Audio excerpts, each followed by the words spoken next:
you all. I hope you can hear me now.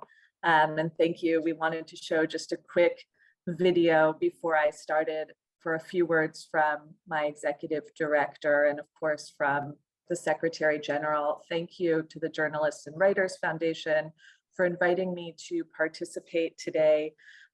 Thank you, Excellencies, to our moderator, colleagues, and friends. The UN Global Compact was given its mandate by the UN General Assembly in the year 2000 and was established at a time when social tensions were on the rise in response to globalization. So it was during this time that then UN Secretary General Kofi Annan had the vision of world leaders coming together to create a global compact with the purpose of putting a human face to the global market. So in essence, to promote responsible business conduct. And as you heard from the introduction and from the video, we're now the world's largest corporate sustainability initiative. We're in fact nearing 14,000 participants, and we have 69 local networks around the world, including in some of the countries I see represented in the chat: Nigeria, Mexico, the US, Brazil, Kenya, Egypt, Turkey, and of course, as you heard in the introduction of the ambassador in Panama. Now, we call on businesses everywhere to align their strategies and operations with our 10 principles that are inspired by universal standards in the areas of human rights, labor rights, the environment, and anti-corruption. And in addition to this call for businesses to respect the 10 principles, we also invite them to support efforts to achieve the 17 Sustainable Development Goals. And once a company makes a commitment to join the Global Compact, they're required to report annually on their progress. And now we know, and we've heard, of course, that Agenda 2030 not only calls for the participation of the private sector, but it requires it. Businesses have an essential role in this process as a holder of economic power, pioneer of innovation and technology, an influencer of stakeholders, including governments, consumers, investors, and suppliers. So how might this all translate into our work? Just to give a couple of examples, this could mean that companies are engaging in initiatives such as committing to set emissions targets at 1.5 degrees with support from the Science Based Target Initiative. We have over 600 companies and growing that are committed to those reductions. Joining the Chief Financial Officer's task force that's committed to invest at least $400 billion towards advancing the SDGs in the next 3 years. Respecting human rights and labor rights through providing living wages and decent work in global supply chains, or setting and reaching ambitious corporate targets for women's representation and leadership. But across our participants and beyond, we are seeing heightened interest in ESG, or the environmental, social, and governance dimensions of corporate sustainability, with more businesses committing to purpose-driven leadership and to stakeholder capitalism, rather than the traditional notion of stakeholder primacy. Today's business leaders are acknowledging that it's no longer business as usual. We need to find new ways of serving the interests of business while also serving the interests of the communities in which they operate.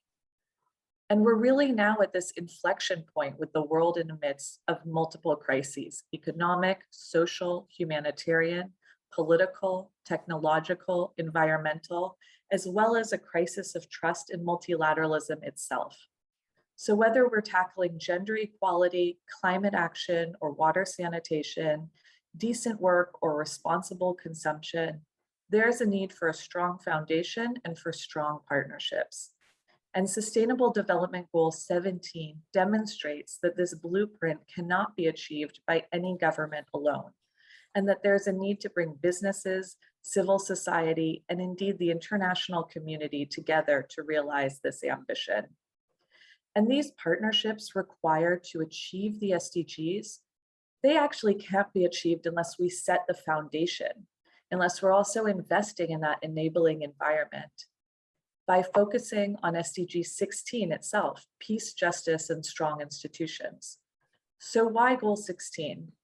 Well, peace, justice, and strong institutions are fundamental conditions that are not only essential to the viability of business, but bring together government, civil society, and the private sector in common interests.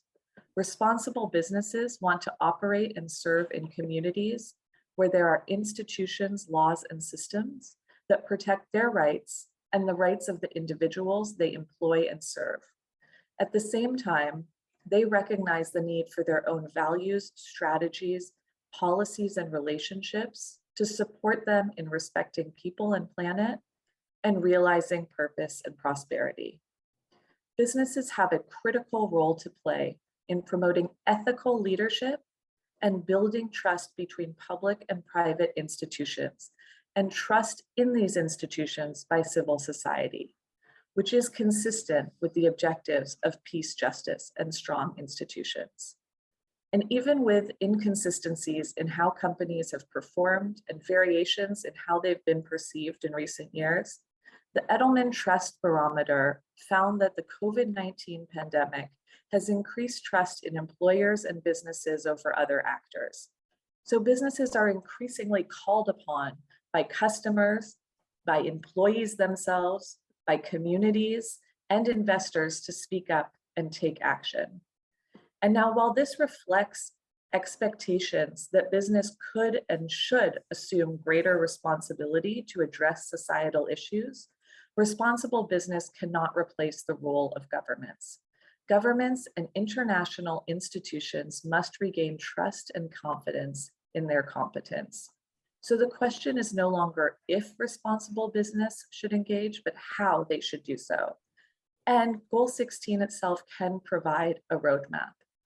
So to guide the companies we work with in this journey, we recently released the SDG 16 Business Framework, Inspiring Transformational Governance. This framework demonstrates why businesses should support SDG 16 and how they can do so. And it calls on business to be inspired by the philosophy of transformational governance and to provide greater accountability, integrity, and transparency, not only in their own corporate governance, but also stronger environmental and social protections, and by supporting efforts to create more inclusive institutions, laws, and systems as a complement, not a substitute for government action.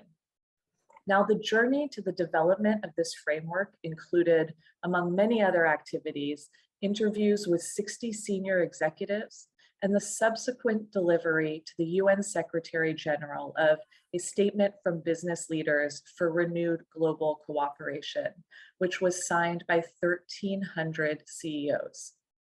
And these interviews took place in the middle of 2020, and one theme stood out.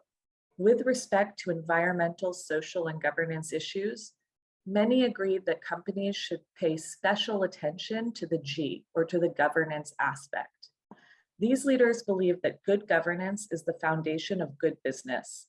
They say that companies must not only ensure that their own houses are in order through enhanced corporate governance, businesses must also support enhanced global governance. And that means modeling ethical leadership in their organizations. It means tackling systemic inequalities and injustices in their supply chains. And it means partnering with government, civil society, and others to strengthen institutions, laws, and systems, nationally, internationally, and even locally. This vision of transformational governance is bold but necessary. It presents a challenge to all stakeholders to see governance through a prism of SDG 16 as a catalyst for systemic action. And for us, it represents the how that businesses can go about partnering and being responsible actors. So this is the beginning of an important journey, and we're inviting companies large and small to join us, the Global Compact, or to join a local network, and to be united in this effort for a better world. Thank you.